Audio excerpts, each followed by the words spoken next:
Phonological awareness is an awareness that the words that we speak can be taken apart.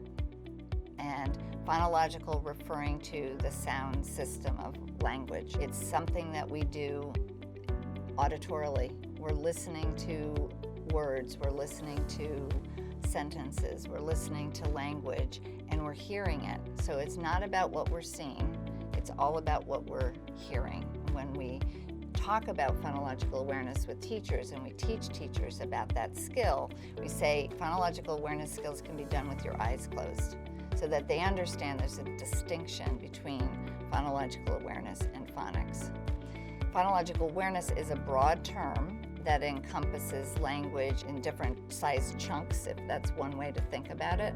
So sentences can be taken apart word by word.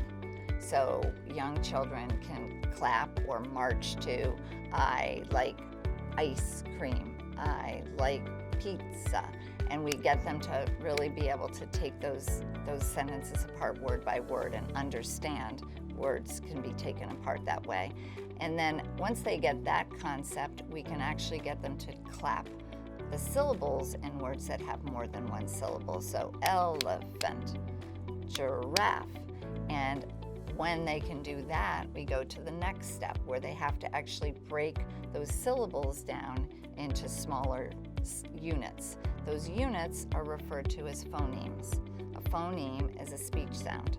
So every language has a finite number of those sounds. English has 44 of them. And before we even introduce kids to the fact that these sounds are represented by letters, again, at a listening and an auditory level, we want them to be able to take those sounds apart within a word. So for example, the word same. We have the child say same. I have the same color on today that my best friend does. Okay, so we put it in the context of meaning, and then we start with the beginning sound in the word same and stretch it out. What's the first sound you hear in same? And initially, kids can hear that first sound. Once they're good at isolating that initial sound, we then shift them to the final sound. Same. And again, because we're very strategically and explicitly pulling out words that have sounds at the end and the beginning that can be stretched out, we can get them to be pretty good at accurately telling us the sound they hear at the end. From there, we shift to the medial sound, the sound in the middle, in this case, A, right? So same, again, we can stretch out that vowel sound.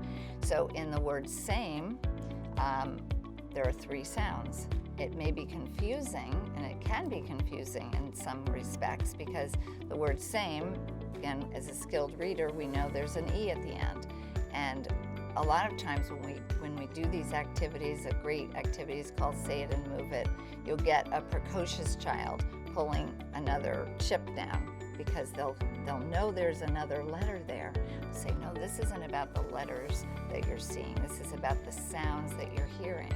So it's a very important skill. Phonemic awareness is very predictive of a child's ability to be able to read words and decode. So it's an incredibly important skill to teach. And it's important for teachers to understand there's a sequence of doing that, right? From the biggest size of phonological awareness that we talked about earlier to those little bitty sounds called phonemes.